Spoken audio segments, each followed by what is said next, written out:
What is up, guys? KFC back here with the next edition of our White Temple recap. This one is going to be showcasing the Town Hall 11 and Town Hall 10 attacks. We're going to go through from top to bottom, looking first at, we're going to kind of speed through all the legit 2-star attempts here.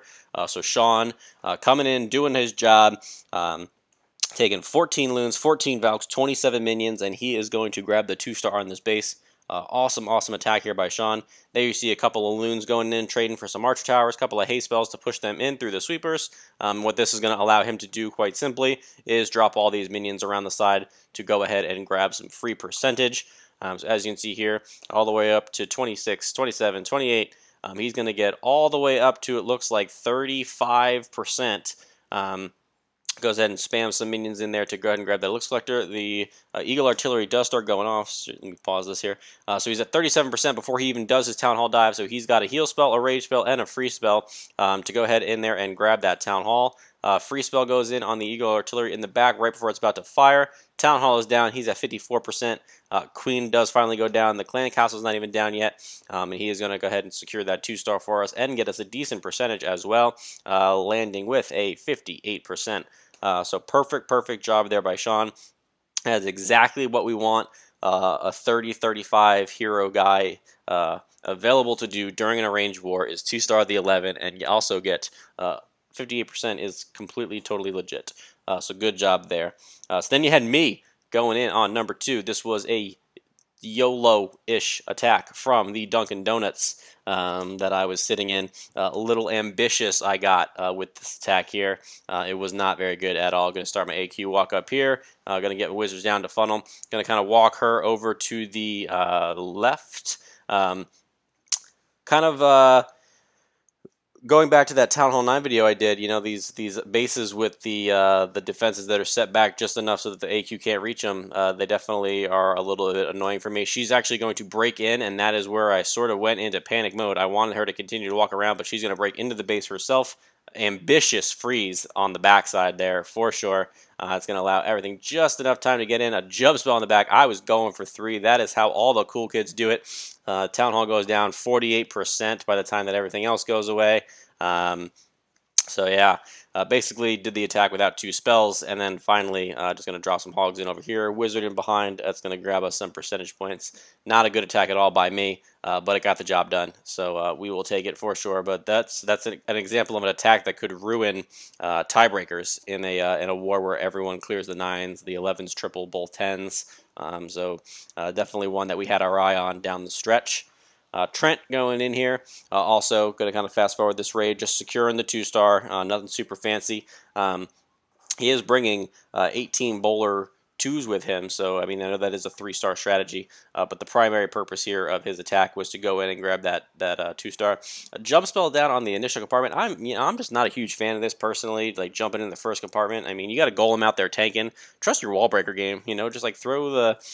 I guess technically though he did to jump the next compartment, but you can easily see, and I'll rewatch his attack here in a second. He brought 2 jump spells that I just have to wonder, you know, if it was worth it, and I'll show you why here in a second. But either way, he's gonna get the Town Hall. He's gonna get 50% pretty easily. He's got Wizards walking around the outside, clearing some percentage.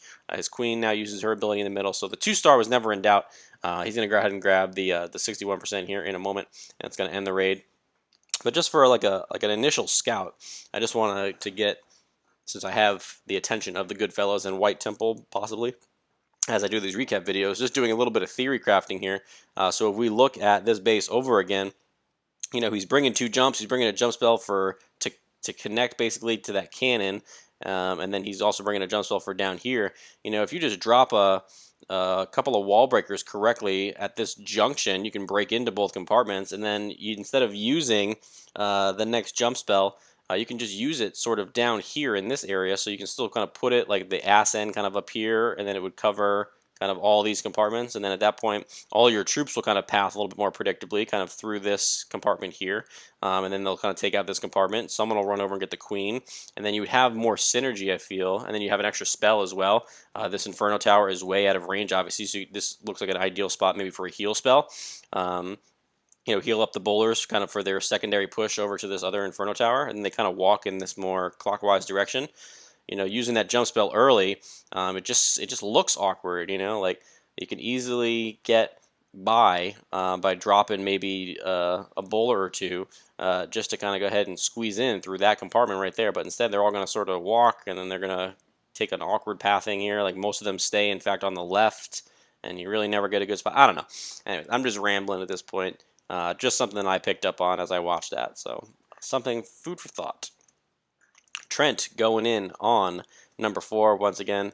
2-star was the hope, or 3-star was the hope, 2-star was the goal, and he's going to go ahead and go in here. Baby Dragon creating that funnel on both sides, and you can see easily here that the mass bowler is going to go straight up the gut, golem down, similar jump spell to the first attack.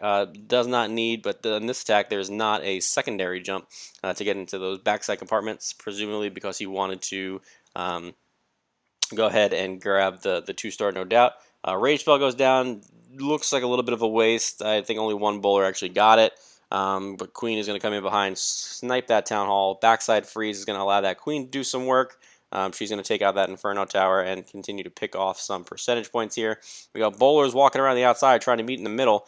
It's actually a raid that looked like it could have possibly gone for 3 at some point, but just going to be too many pieces of point defense on the backside. You got 3 Arch Towers and Expo. Not going to quite be enough, and he's going to finish at 81%. So nice attack there by Trent. Scrolling down now to number 5, we had Todd taking out this base also for a 2-star attack. He's going to be using a Govaho here with a couple of baby dragons as well. Level 3 baby dragons. Congratulations, Todd. You also, as well as LT, can now fill clan castles for us. So I think he grabs a partial pull there. I only saw like 7 or so minions pop out of it. He's going to kind of do a traditional entry here, and you can see kind of the goal of these Valkyries. The goal of those Valkyries to go ahead and grab that Town Hall. He's actually going to jump in the back, so a little bit ambitious there, very similar to my attack on the enemy too. That jump spell is literally going to do absolutely nothing for him. Todd and I go hard. That's just how we roll. And he's going to ultimately go ahead and use those hogs. He's going to go ahead and grab 40%, and it looks like he's going to use his king basically as a king in those wizards to go ahead and grab the rest of this percentage here. Josh is king in a high concentrated area of defenses, but wizards in behind. And he's going to snipe that 2-star pretty easily.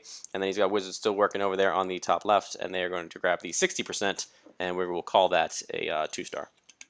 So good job there, Todd.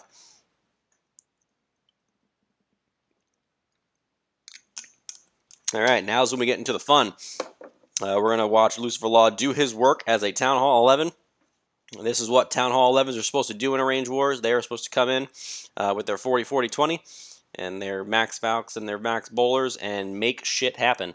And Lucifer Law did indeed make shit happen. So similar to what we've seen on a couple of other attacks, the Baby Dragon funnels on both sides. Law with level 3 baby dragons. That is not max. I'm very disappointed. Used a credit card to get the Warden to 20. At least you can use a credit card to get the baby dragon to 4. Jesus. A couple of Valkyries there to create that funnel. Golem goes down. Going to start doing some valuable tanking. Queen and Warden in behind. Here come the wall breakers. They're going to get through that first layer. Very pro Kevin, obviously, as we've talked about to this point. He's got one jump spell. There are the bowlers. There are the Valks. I assume we're not going to see the jump spell come down now because the Valkyries are just going to beat through that wall. Boom. Indeed they do. And that jump spell is now going to be placed a little later. I assume we're going to see the Eternal Tome any second now. Boom. There it is. Early Eternal Tomes are the story of the Town Hall 11 dip game. And those bowlers are just absolutely doing work. He's got everything in the core. Heal spell goes down there on that backside. Nothing targeting that Inferno Tower yet, which is a little frustrating, but the Valkyries break through the wall, and they're going to be able to get through it. And yeah, just absolutely annihilates this base, as he should, being a 40-40-20 guy. And this is the number one reason why I'm not going to Town Hall 11 right now. I'm not sure that hitting close to max Town Hall 10s for 3, 85 to 90% of the time, is exactly in my wheelhouse right this moment. But he's got a bunch of bowlers up. He's got a few Valkyries left over just for this kind of portion of the base over here. Wizard probably could have gone down over here a little bit earlier just to kind of start helping that cleanup process a little bit. Looks like he might be saving it for the backside, though, or just trying to swag it. You know, there it is on that army camp, and then the bowler's going to come around, clean up that attack, and that is going to be one of our Town Hall 10 triples for this war. So good job there by Lucifer Law, putting us on the scoreboard. And then doing it again, coming down on base number 7. That was another thing I noticed too about the Town Hall 11 strategy between the two clans. Their Town Hall 11 went in on me and Damasto, so basically our 2 and 4. Lucifer Law hit, so a base like this, right? If you look at the defenses, this guy's got max cannons, but those archer towers are still Town Hall 9 level. Expos are maxed out, but having all Town Hall 9 level archer towers is a huge, huge help for sure. For anytime a Town Hall 11 dips, it just gives them even more reason not to fail. And Lucifer Law up to that challenge here. Very similar attack to the one that he just did. Baby Dragons for funnel, Golem, and Bowlers and Valks in behind. You're going to see once again, I'm assuming, an early Eternal Tome ability. Boom, there it is. Clan Castle's coming out.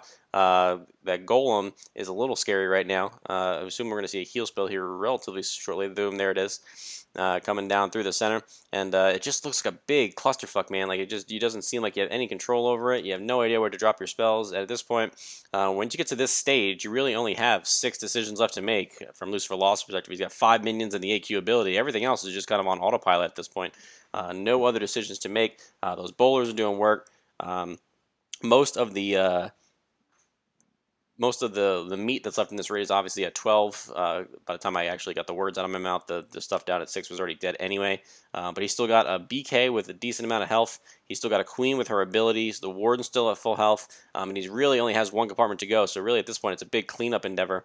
Go ahead and drops that final minion. So the cleanup is already started up there around 12 o'clock. And at this point, he's just got to hope that an AQ, her ability, and the Warden and some bowlers can go ahead and get through some last-ditch point defense here. And once again, bringing up the fact that these Town Hall 9 point defenses are a huge help. I mean, look what he has left over. He effectively, at this point of the raid, has 1 Valkyrie, 2 minions, an AQ with her ability, and that is it.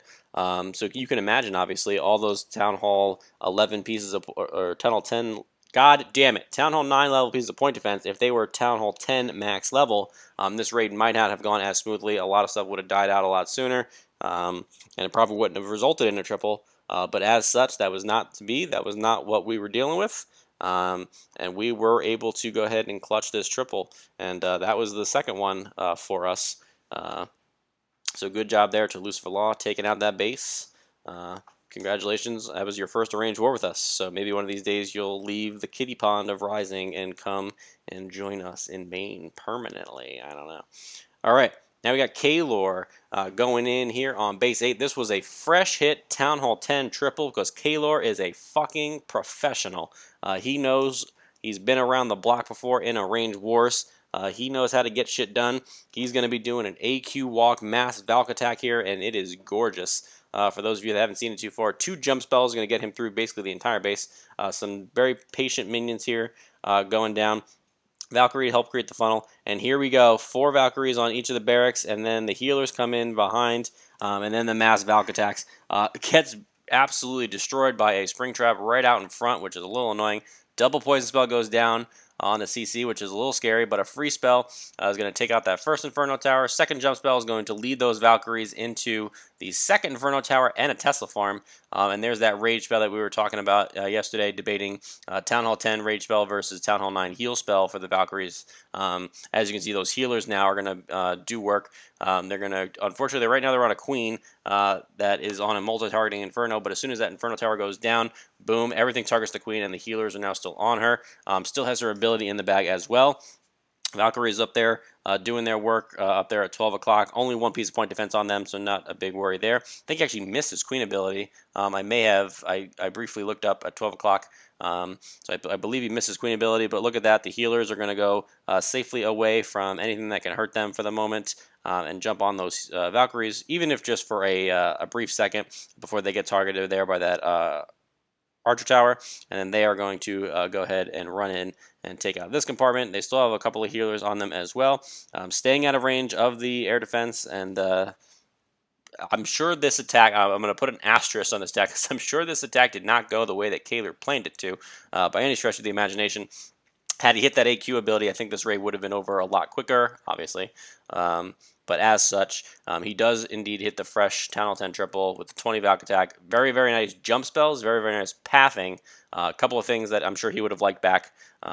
But hey, I think that was actually technically our first Town Hall 10 triple, now that I'm thinking about it. And then it was 6 and 7, and then we wrapped up here with Demasta on 9, cleaning up an attack by Todd, maybe?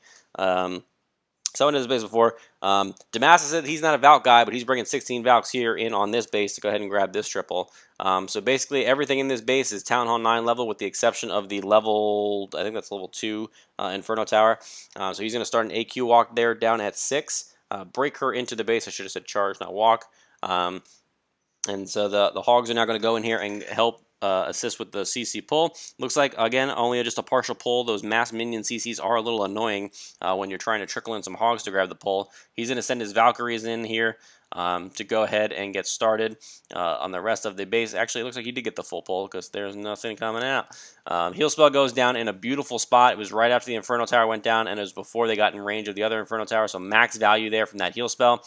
Second heal spell, not so much, because only 4 or 5 Valks broke off, and that Inferno Tower was locked on basically the entire time. So basically, he did this attack without that final heal spell. It's very, very hard sometimes. Like, obviously, if 10 Valks had pushed left, heal spell would have been great. Only 5 push left, all of them under the Inferno Tower beams. So basically a waste of a spell. But back-end Loon's going to be able to get it done. Very, very few times in the history of Town Hall 10 will you ever see an Inferno Tower be the last thing to go down in an attack. It takes some skill to do that. Damasta is going to do it here. Everything's going to start beating through his wall, and then these wizards going to come around and say, you guys don't need to do that. We fucking got you. And they take it out. And so that is going to be our 4th Town Hall 10 triple. All right, moving on. If there was a Town Hall 10 regret for this war, it was this base. Damasta going to learn the Son of Jay way to take a cleanup wizard to make sure that he does not run into a time problem. So this base, very similar to the first one, it's got a couple of Inferno Tower level 1s, and everything else is Town Hall 9 level. So effectively, I mean, it's really, to me, as easy as taking out a Town Hall 9 as a Town Hall 10. Now, that could just be, me being biased. I don't know. It just looks like, a double jump, 20 Valk kind of attack like Kaelor did in his attack would work here. But I am obviously as anti-walk as possible. I can AQ walk when I need to, but I prefer not to. And so you're going to see Damasta come in here. Watch how long this portion of the raid takes. We're going to just fast forward this portion here because his AQ walk takes forever to get going, to get the value that he needs to get out of it. He's got 3 hounds, 18 balloons, and then the triple freeze, which he likes. But look at how long it just takes this queen. It's just like the little queen that could. She's just trying so hard to get perfect value for everything. Golem comes out of the CC, pops the ability, everything. So we are now the king is going to go down here and create the funnel or something. And he's going to break into that wall compartment there and grab. I think he's just helping his loon pathing. So boom, there's the air portion. It starts with 1 minute and 20 seconds left in the raid. So it was a 1 minute and 40-second entry. And ultimately, you'll see that is going to be sort of what dooms him here. A couple of Inferno Towers level 1. Boom, there goes the first freeze spell there. Damasta, a huge fan of this triple freeze air attack that he's been doing recently. We're going to see a second freeze right somewhere around right there. A little late there on that one, it looked like. A couple of air skeletons did pop, which was also super unfortunate. And then finally, the third Inferno gets frozen there. Got cleanup working, but unfortunately, you're going to see here in a moment another air skeleton pops. They're going to take some pups' attention away for a second, and everything is just sort of converging, but it just took too damn long to get everything to work out the way that he wanted it to, and he's going to end at a 97%. Brutal, brutal, brutal. But there definitely was a little bit of a philosophical difference between Damasta and I. When I see Inferno Tower 1s and Town Hall 9 level defenses, I want to run through it with ground. Damasta wants to run through it with air, and it's just a difference in style. Damasta should have had that attack if he had it back over again. He would have gotten it. It was a really, really nice attack. It's just one of those attacks that just takes a while to develop, and got to perfect the speed of kind of getting it all down. So that is it, guys. That is the White Temple War for us, 84-79. So we have been doing pretty decent in our arranged wars. The 3-Point Park War was a lot cleaner and a lot better than the White Temple War, just in terms of our own performance. But once again, congratulations to all the guys over at White Temple on a great war. You guys definitely put a hurting on a lot of our bases. You guys had a lot of cool attacks as well. I hope that some of them make it onto YouTube in some way, shape, or form. If there's ever one base that I wanted to retire, it would be this piece of shit. This base is absolutely atrocious. We all hate it. It did get taken out by a Town Hall 10 this war, it looks like. But this base is bad. This was a base that when I was over at Emphatic Elite, shit, almost a year ago, Brian designed. It was good back in the day. Everyone knows where the doubles are. They're right in there. Right there. Right there. Because there's really nowhere else they could really be, right? Like, they could be there, technically, if you wanted. They could be there. It would be a terrible spot, but they could be there. And then everything else in the base is just shit, man. It's just not a good base for this metagame. You guys over at White Temple, if I was disappointed in you for anything, it was that you didn't get this piece of shit base down. The 3-point park guys in our last arranged war got this base down with a fucking go wee wee. Yes, let me say that again. In an arranged war, 3-point park got this base down with a fucking go wee wee, and the fucker still has it up. So we're gonna need Twex to change this base at some point in time. It's just not good. Twex loves it. Twex thinks this is the best base in the world. This base is shit. And yeah, so I just wanted to conclude this video with that. And again, I think I said it 4 times already. Once more time, great job to all you guys over at White Temple. We really enjoyed the rematch. We'll have to do a best of 5 here in the upcoming weeks, and we'll catch you guys soon. Thanks for watching.